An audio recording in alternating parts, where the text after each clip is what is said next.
सबको जय मसीह की।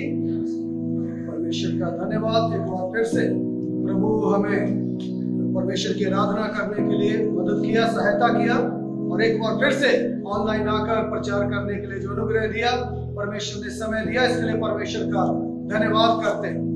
प्रभु ने हमें पिछले 6 हफ्ते से लगातार मदद किया कि हम संसारिकता बनाम आत्मिकता के विषय में सीख सके। लगातार 6 हफ्ते से हम एक ही बात के ऊपर मनन कर रहे हैं परमेश्वर के वचन से, गॉडलीनेस वर्सेस वर्ल्डलीनेस, संसारिकता वर्सेस आत्मिकता, इस बात के ऊपर हम चर्चा कर रहे हैं। और परमेश्वर के वचन को यदि हम बात करें तो परमेश्वर के वचन को की तुलना जो है कई बातों से किया गया है। परमेश्वर के वचन को रोशनी कहा गया है, और इसलिए प्रभु का दास बोलता है, प्रभु तेरा वचन मेरे लिए, मेरे दीपक और मेरे मार्ग के लिए उजियाला है, ताकि वो हमें रोशनी दे। परमेश्वर के वचन को हथौड़ा कहा गया है ताकि कठोर हृदय को वो नमन करे। परमेश्वर के वचन को जो है शहद कहा गया है, और लिखा है तेरा वचन शहद या मधु से भी मीठा है, और वो हमारे प्राणों को बहाल कर देता है। कई तरीके से परमेश्वर के वचन को कहा गया है। इससे पहले कि आज हम परमेश्वर के वचन को मनन करें, जैसा कि परमेश्वर का वचन एक मधु के समान है, शहद के समान है, जो हमारे प्राणों को बहाल कर देता है, तो आइए एक छोटी प्रार्थना करें ताकि उसका वचन आज हमारे प्राणों को, हमारे रूह को और हमारी आत्मा को, हमारे जीवन को वो बहाल कर ले पाए। आइए इससे पहले कि हम परमेश्वर के वचन के ऊपर मनन करें, आइए एक छोटी प्रार्थना हम करेंगे। सामर्थ्य और दयालु जिंदा खुदा, हम धन्यवाद करते हैं आपके जिंदा कलाम के लिए, जीवित वचन के लिए, जो प्रभु मधु के समान मीठा है और हमारे प्राणों को बहाल कर देता है। प्रभु जो हमारे मार्गों के लिए दीपक, हमारे रास्तों के लिए उजियाला है, हम आपका धन्यवाद करते। आपका वचन जो हमें मार्गदर्शन करता, हमें रास्ता दिखाता और हमारे प्राणों को बहाल करता है। जब प्रभु इस वचन के ऊपर हम लगातार मनन करते हुए आ रहे हैं, आज हमारी समझ और बुद्धि को खोलें ताकि आपका वचन हमारी जिंदगियों में काम करने पाए, और तेरा वचन आज हमारे प्राणों को बहाल करे और हमें एक नई ऊर्जा, नई दिशा और नया निर्देश दे।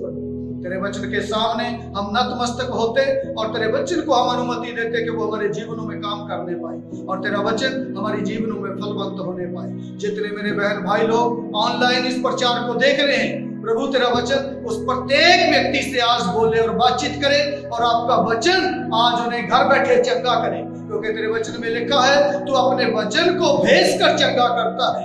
आज प्रभु जो भी देखने वाले किसी भी बीमारी से पीड़ित क्यों ना हो, किसी भी बीमारी से वो ग्रसित क्यों ना हो, आज तेरा वचन उनसे बोले, बातचीत करे और उन्हें चंगाई दे, और एक बड़ा परिवर्तन आज वो अपने जीवनों में, अपने डिसीजनों में देखने पाए। अनुग्रह करे, दया करे। प्रार्थना सुनने के लिए धन्यवाद, प्रभु यीशु के नाम से मांगते हैं। परमेश्वर का धन्यवाद। पिछले काफी समय से हम लगातार मनन करते हुए आ रहे हैं, संसारिकता वर्सेस आत्मिकता। कई बातों को प्रभु ने हमें जानने के लिए अनुग्रह दिया कि हम लगातार परमेश्वर के वचन को मनन कर सके। काफी ऐसी उदाहरणें दे देकर मैंने समझाया, संसारिक उदाहरणें, दुनियावी उदाहरणें, ताकि हमें आसानी से समझ में आ जाए परमेश्वर का वचन क्या कहता है। लगातार पिछले हफ्ते में हमने परमेश्वर के वचन से मनन किया, और मैंने पिछले हफ्ते एक वचन को पढ़ा था। मैं चाहूंगा आज भी हम उस वचन को पढ़ते हुए शुरुआत करेंगे, उसके बाद मैं आपको आगे ले चलूंगा। यूहन्ना की किताब उसका 14 अध्याय उसका 30 आयत का बी पार्ट हमने पढ़ा था, और आज भी उस वचन को पढ़ के हम आगे बढ़ेंगे। यूहन्ना रचित सुसमाचार उसका 30 अध्याय उसका बी पार्ट। क्योंकि इस संसार का सरदार आता है। यीशु मसीह अपने चेलों को शिक्षा देते समय बोलता है, सिखाते समय, देखो इस संसार का सरदार, इस संसार का सरदार शैतान को कहा गया है। इस संसार का सरदार मतलब शैतान आता है, मुझ पर उसका कोई अधिकार नहीं। यीशु मसीह बोलते हैं लेकिन मेरे ऊपर उसका कोई भी अधिकार नहीं है।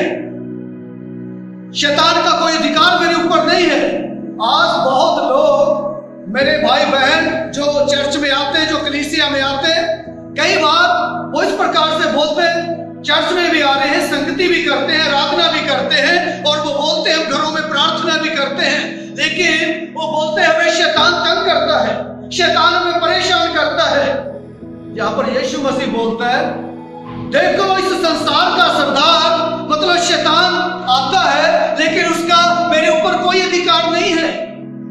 तो जब हम आराधना भी करते, संगति भी करते, चर्च भी आते, तो क्यों शैतान बार बार आकर आक्रमण हमें करता? क्यों शैतान बार बार आके अटैक हमें करता? क्यों वो हमें परेशान करता? उसके लिए मैंने एक उदाहरण दिया था, आज मैं उसको फिर से रिपीट करूंगा और फिर उसको आगे ले चलूंगा। मैंने बताया था गली में बहुत कुत्ते घूमते हैं और आप उसको डंडा मारेंगे, थोड़ी देर के लिए कुत्ता भाग जाएगा, लेकिन वो फिर आएगा।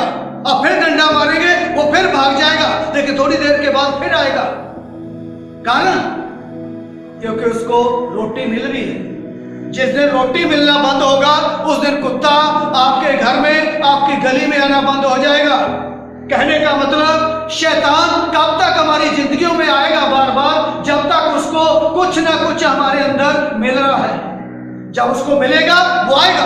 आप बोलेंगे यीशु के नाम से जा, वो थोड़ी देर के लिए जाएगा, लेकिन उसको पता है कुछ ना कुछ हमारे अंदर है उसका, इसलिए वो बार बार आके अटैक करेगा, बार बार आकर आक्रमण करेगा। इसलिए यीशु बोलते हैं देखो इस संसार का सरदार शैतान आता है, लेकिन उसका कोई भी अधिकार मेरे ऊपर नहीं है।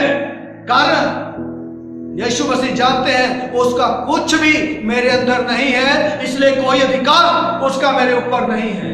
जब तक उसका कुछ ना कुछ हमारे अंदर है, झूठ, प्रेम, लालच, निंदा, चुगली, ऐसी कुछ भी, प्रार्थना ना करना, आराधना ना करना, प्रार्थना में मन ना लगना भी है, हमारे बार आके आक्रमण करेगा, वो बार बार आके अटैक करेगा। इसका मतलब उसको रोटी मिल रही है जिस वजह से वो बार बार आ रहा है। आप यीशु के नाम से भगाएंगे, भागेगा, लेकिन थोड़ी देर के बाद फिर आएगा। आप यीशु के नाम से डांटेंगे, वो जाएगा, लेकिन थोड़ी देर के बाद फिर आएगा। इसलिए यीशु बार बार अपने चेलों को शिक्षा देते समय कहा देखो मैं जैसे इस संसार का नहीं हूं, तुम भी इस संसार के नहीं हो। यदि संसार के होते तो संसार तुमसे प्रेम करता, तो संसार तुमसे मोहब्बत करता, इसलिए क्योंकि तुम संसार के नहीं हो, इसलिए संसार तुमसे बैर रखता है। मैं चाहूंगा एक आयत को और पढ़िएगा, पहला यूहन्ना की किताब उसका 5 अध्याय उसका 19 आयत को पढ़िएगा। पहला यूहन्ना उसका 5 अध्याय उसका 19 आयत को पढ़िएगा।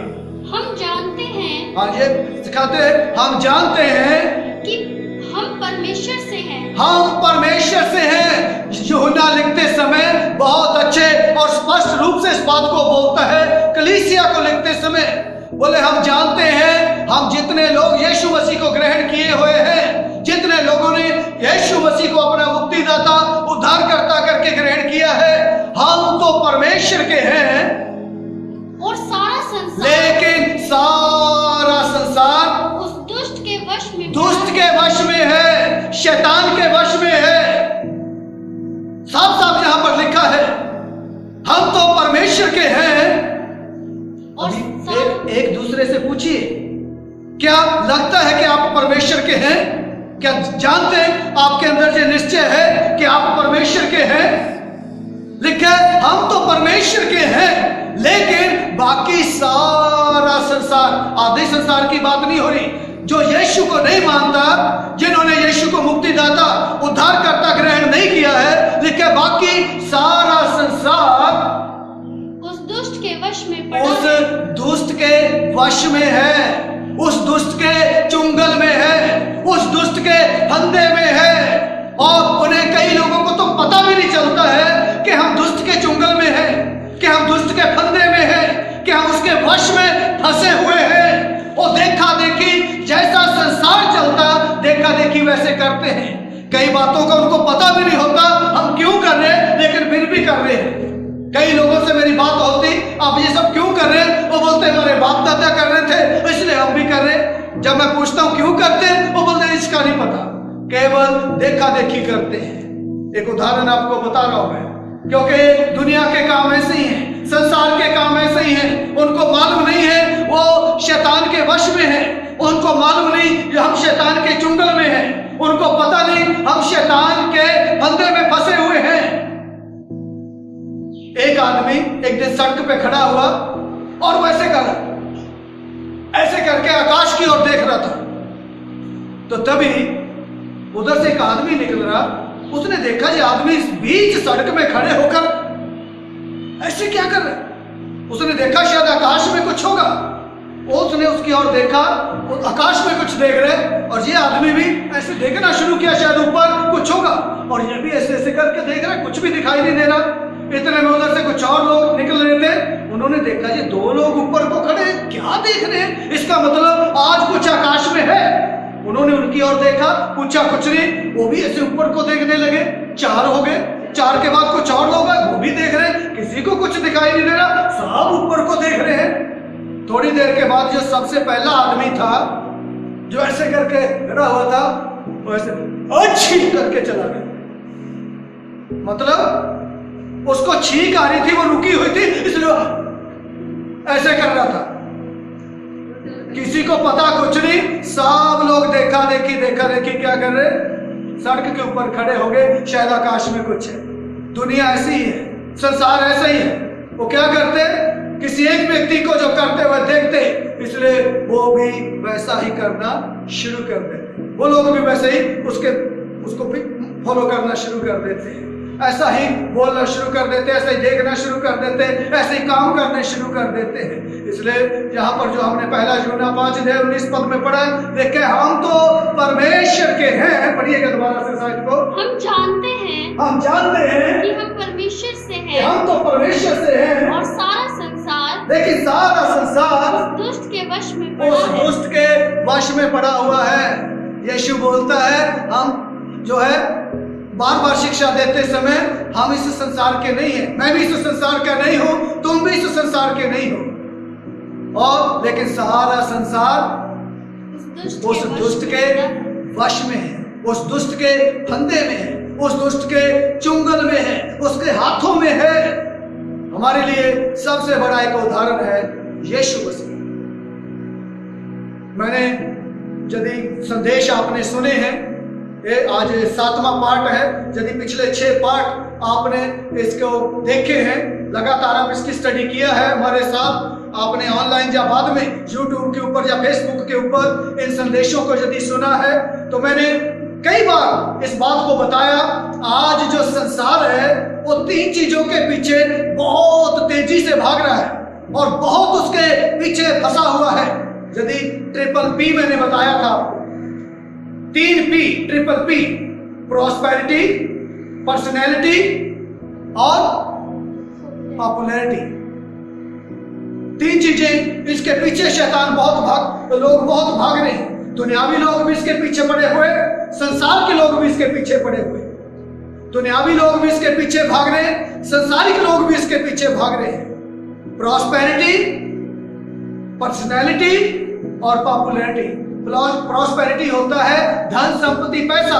आज चाहे वो दुनिया के लोग हैं, चाहे वो मसीह लोग हैं, आत्मिक लोग हैं, हर तरफ पैसा पैसा पैसा, बस पैसा चाहिए।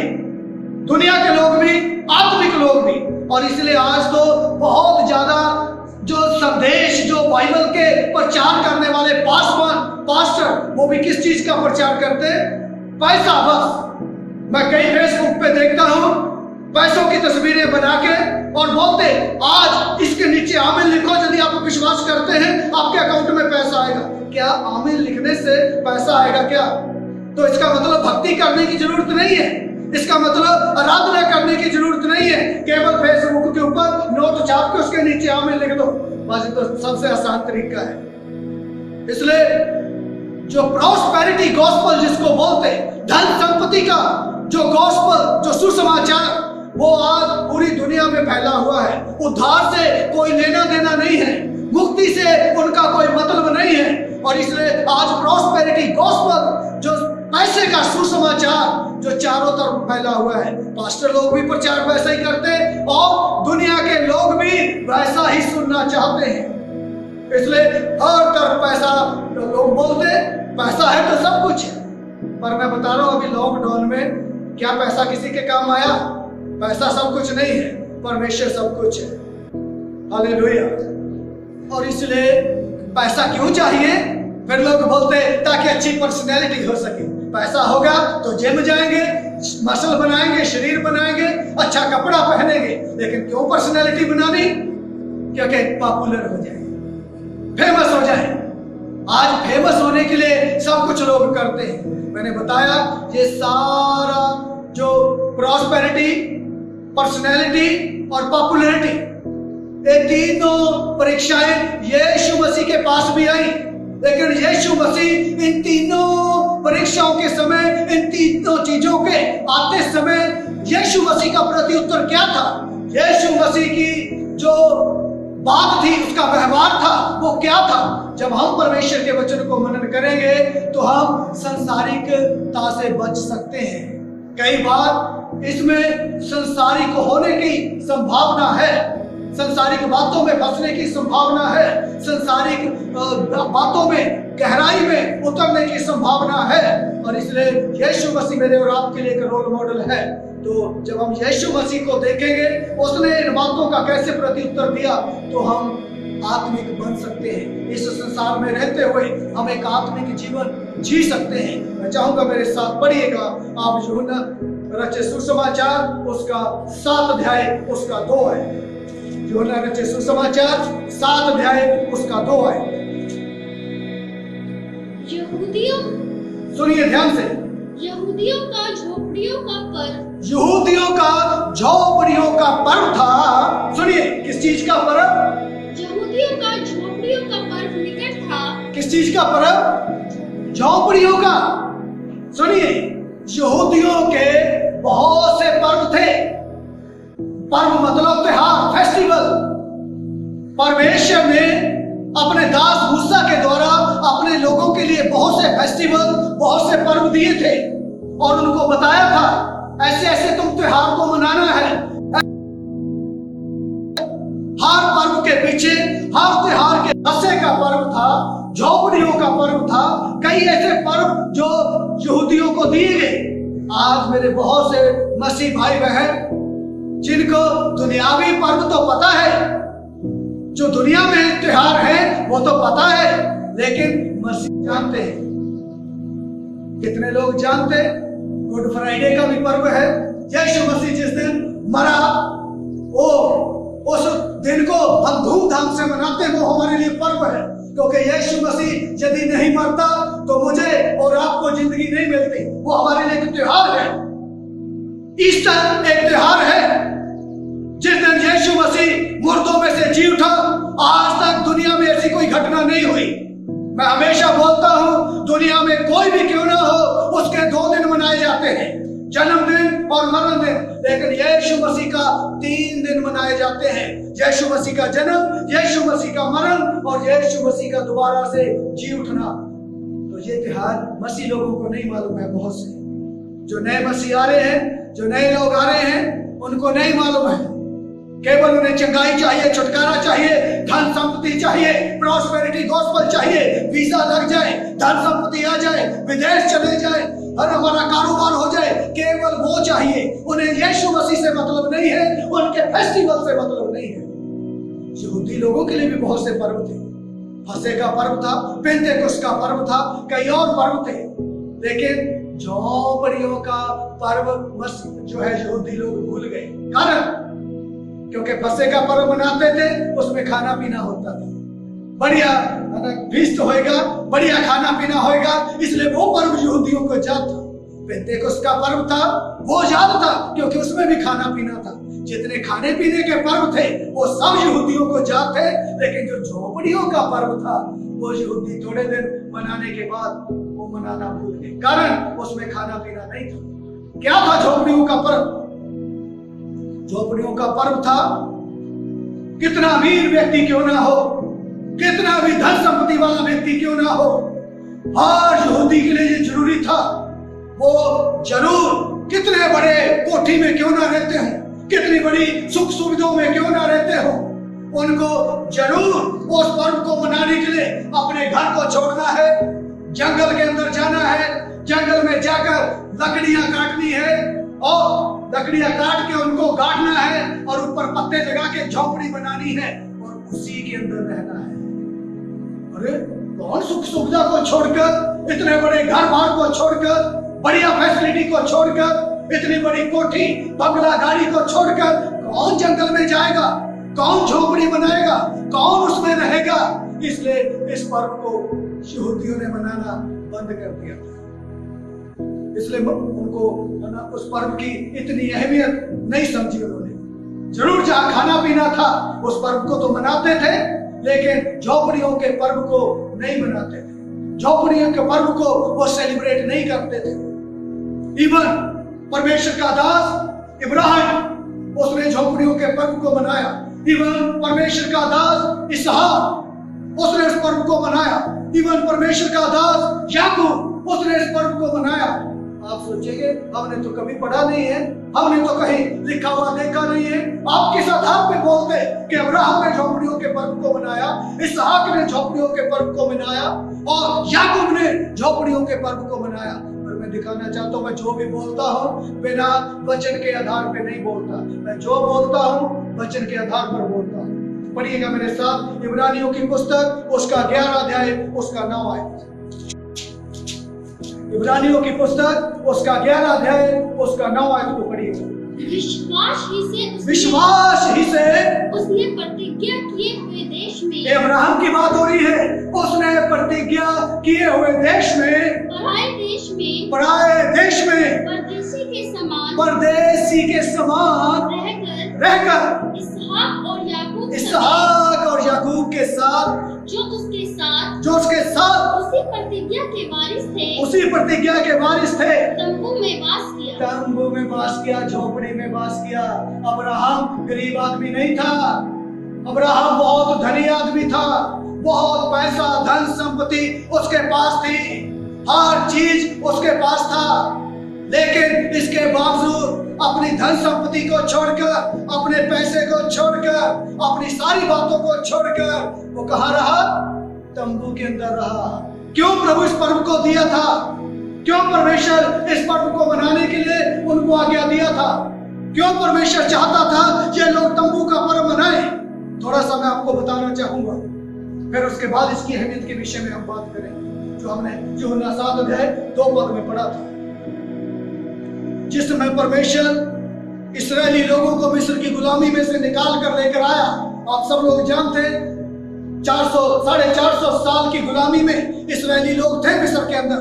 परमेश्वर अपने दास मूसा के द्वारा उनको मिस्र की गुलामी में से निकाल कर जब लेकर आया, परमेश्वर ने उनको एक बात कहा, देखो मैं तुम्हें मिस्र की गुलामी में से निकाल कर एक ऐसे देश में लेकर जा रहा हूँ, उस देश में दूध और मधु की धाराएं बहती है। वो देश बहुत आशीषमय देश है। उस देश में मैं तुम्हें बसाऊंगा, उस देश में मैं तुम्हें लेकर जाऊंगा। कनान जो एक स्वर्ग का प्रतीक है, ऐसे देश में मैं तुम्हें लेकर जाऊंगा। लेकिन उसके साथ साथ एक बात और भी कहा था, उस देश में मैं तुम्हें लेकर जा रहा हूं, वहां दूध और मधु की धाराएं बहती है, जरूर वो ऐसा देश है, लेकिन वहां के सब घर भी मैं तुमको दूंगा। हालेलुया। वहां जो घर बने हुए हैं वो भी क्या करूंगा? मैं तुमको दूंगा। वो घर किसने बनाए? वो घर बनाए कनानी लोगों ने। इस्राएलियों ने उसमें मेहनत नहीं किया। बने बनाए कनानी लोगों के घर इस्राएली लोगों को, परमेश्वर के लोगों को मिल गए। बहुत बड़े घर, बहुत अच्छे घर, वो सब इस्राएली लोगों को मिल गए और इस्राएली लोग उसमें आराम से रहने लगे। इसलिए परमेश्वर ने देखा ये लोग दुनियादारी में सट जाएंगे, ये लोग दुनियादारी में जो है हो जाएंगे, और इसलिए ये दुनियादारी में सटे ना रहे, ये दुनिया के साथ इनका रिश्ता बना ना रहे, ये दुनिया के साथ एक सटे ना रहे, आत्मिकता को ना भूल जाए। इसलिए उनको एक नियम दिया, तुम्हें अपने घर बार को छोड़कर झोपड़ी बनाकर उसमें रहना है, ताकि तुम्हें पता चले ये घर जिसमें तुम रह रहे हो ये स्थायी नहीं है, बल्कि तुम्हारा एक और घर है जो हमेशा का है। ये घर तो तुमने बनाए, मिस्त्रियों ने बनाए, कनानियों ने बनाए, लेकिन एक ऐसा घर जहां हमेशा तुम्हें रहना है वो मैंने अपने हाथ से तुम्हारे लिए बनाया है। हालेलुया। ये सोच उनको देने के लिए ये नियम दिया था, ताकि वो लोग, आज क्या हो गया, आज चाहे मसीह लोग हैं, चाहे आत्मिक लोग हैं, चाहे संसारिक लोग हैं, सब लोग इन ईंट के मकानों में इतना सट गए हैं और इसी में दिन रात ध्यान दे रहे हैं। आत्मिकता से उनका कोई लेना देना नहीं है। इतना इस जगह में दिल लगा लिया है उन्होंने। परमेश्वर बहुत बार इनको हिलाता है भूकंप भेज के, कारण ताकि तुम्हें पता चले ये तुम्हारे नहीं है, ये स्थायी नहीं है, एक दिन गिर जाएंगे। लेकिन तुम्हारे लिए एक ऐसा घर है जो स्थायी है, पक्का है, वो कभी गिरेगा नहीं। उस घर के लिए मेहनत करो।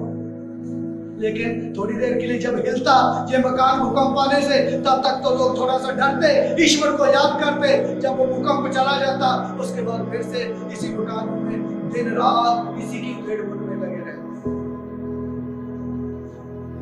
लेकिन प्रभु जो अपने हाथ से बनाएगा, हम गीत गाते हैं, बहुत अच्छा वो गीत है, सियोन देश हमारा है देश, रहते हैं हम परदेश, जाएंगे हम अपने देश। सियोन देश हमारा है देश, रहते हैं हम परदेश, जाएंगे हम अपने देश।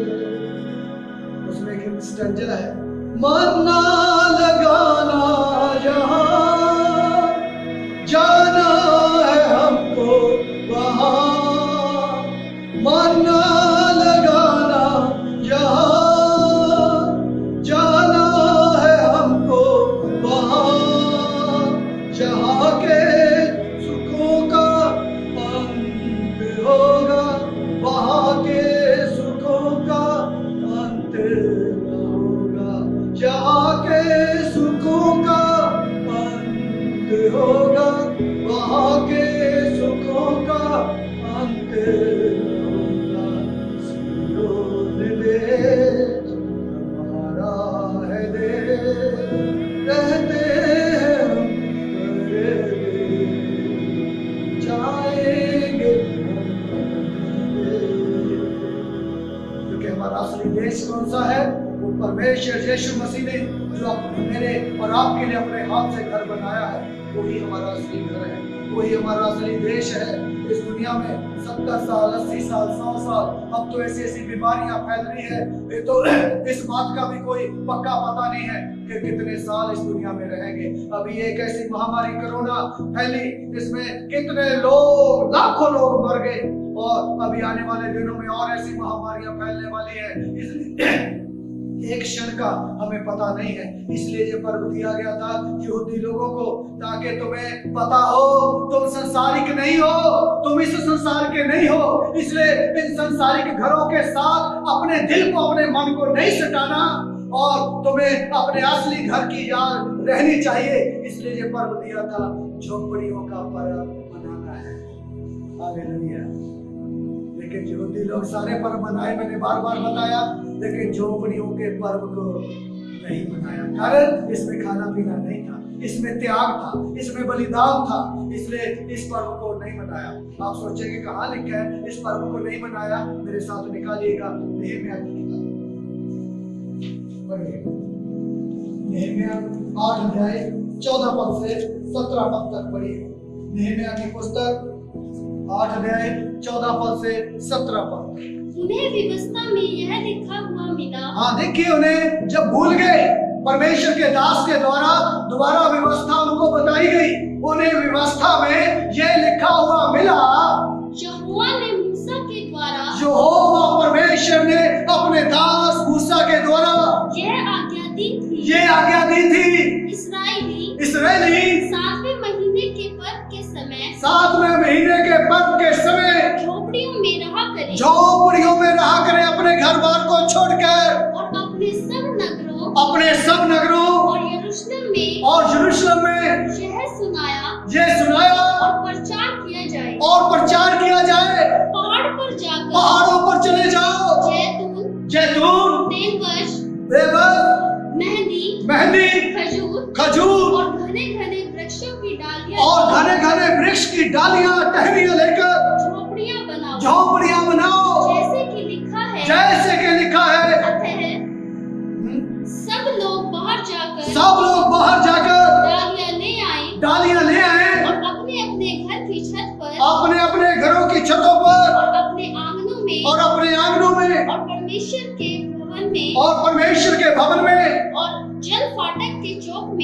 चौकों में, और एफ्रेम के फाटक के फाटकों में, चौकों में झोपड़ियां बनाए।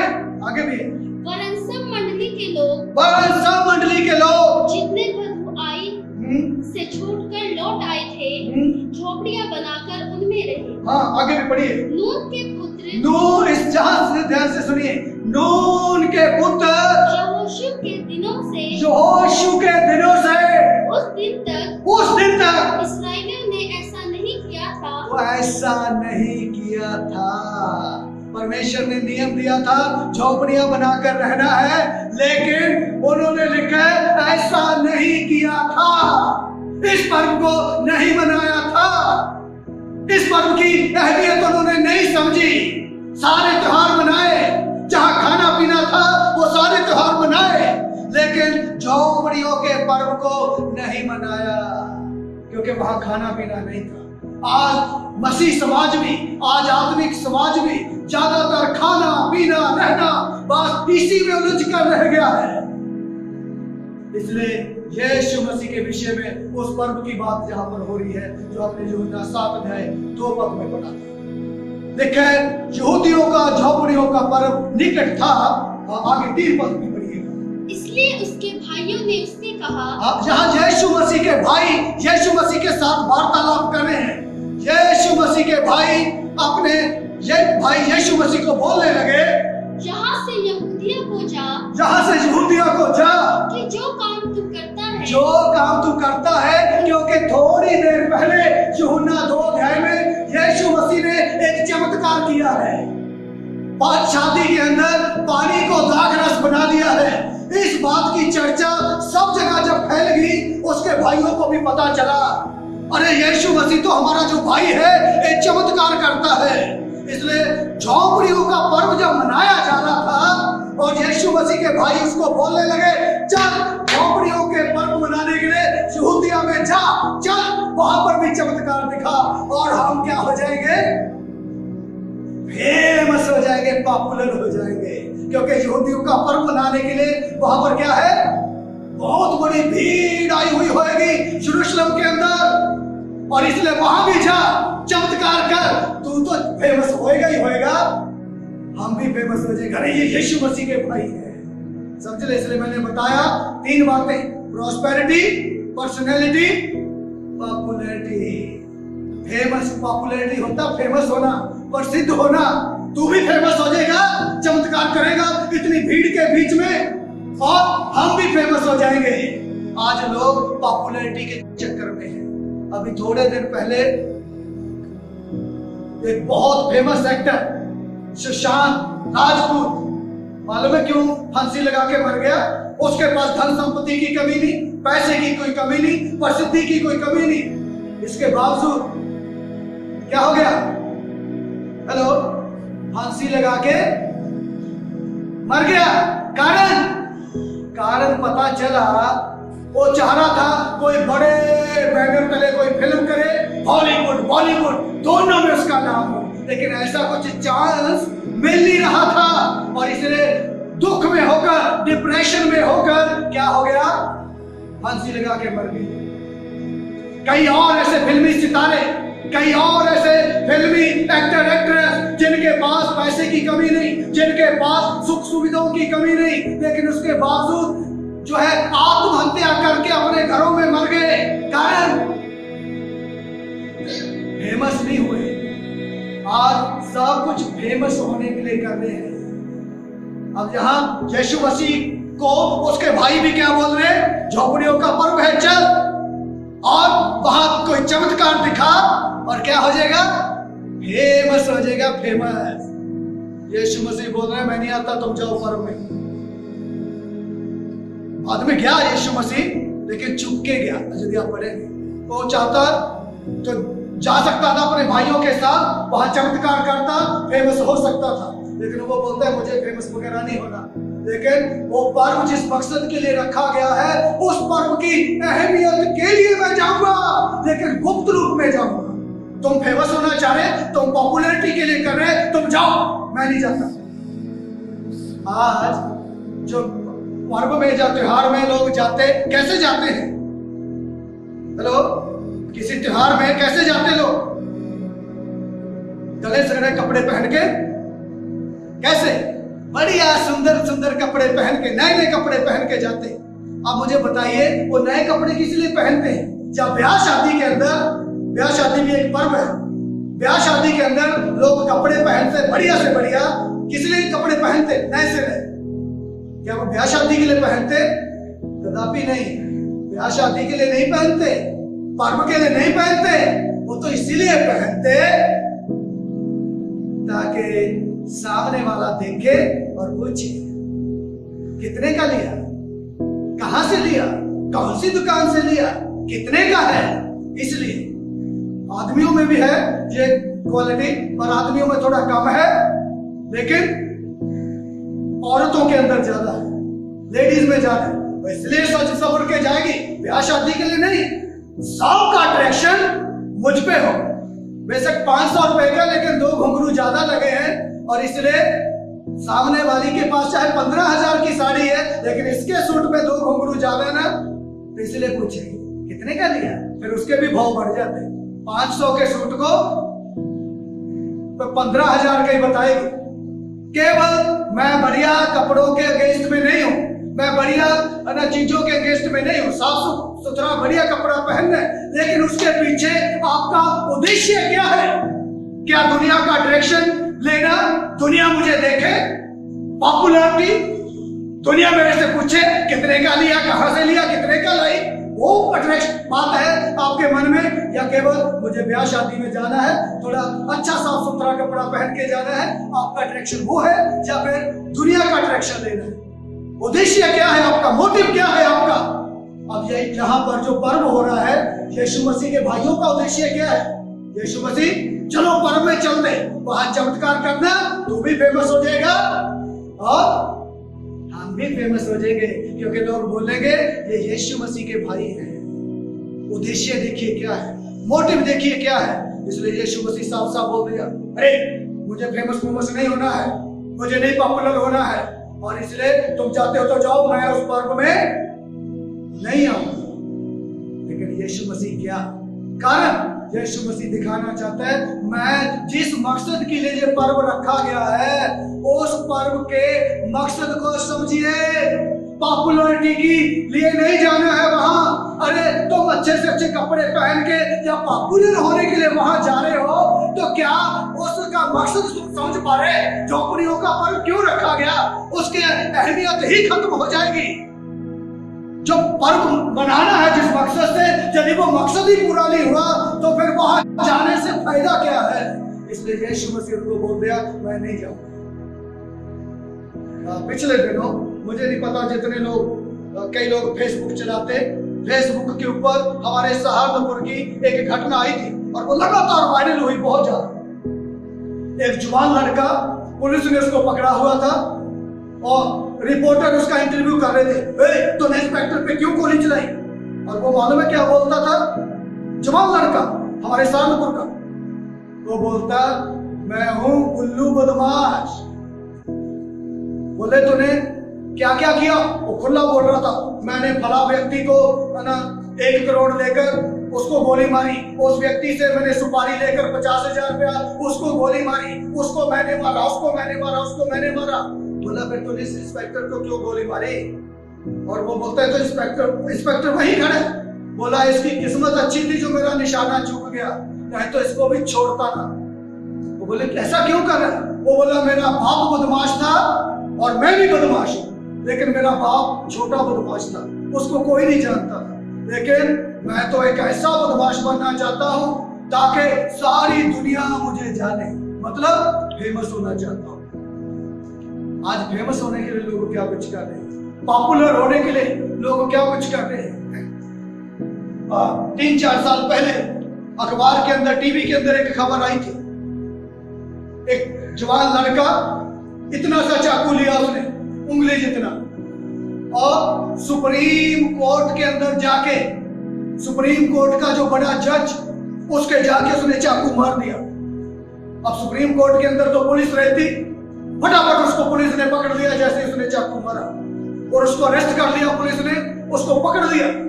और पकड़ने के बाद उसको पूछ रहे थे, भाई क्यों तूने सुप्रीम कोर्ट के जज को चाकू मारा? मालूम है उसने क्या स्टोरी बताई? वहां खड़े हुए सब लोग, रिपोर्टर भी, पुलिस वाले भी, सब लोग हंस रहे थे जब उसने स्टोरी बताई। वो बोलता, बचपन से ही मुझे फेमस होने का शौक था और कभी मेरी फोटो अखबार में भी नहीं छपी, टीवी में तो आना दूर, और इसलिए मैंने सोचा क्या करूं ताकि मेरी फोटो अखबार में भी आए और मेरी फोटो टीवी में भी सब लोग देखें। इसलिए मैं सोच रहा था ऐसा क्या करूं, तो मेरे मन में एक प्लान आ गया कि किसी फेमस आदमी को ऐसा करेंगे तो टीवी में भी दिखूंगा, अखबार में भी दिखूंगा, और इसलिए मैंने ऐसा कर दिया। और बोला, तुम क्या सोचते हैं मैं इसको मारने के लिए आया?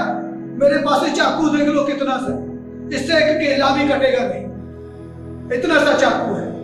और इस जज के जब मैंने मारा, इसका कोट भी पार नहीं किया, उस चाकू कोट के अंदर ही रह गया, केवल कोट फटा है। यदि मैंने मारना होता तो मैं बड़ा चाकू लेके आता, छोटा सा चाकू है, उसका कोट भी आर पार नहीं हुआ।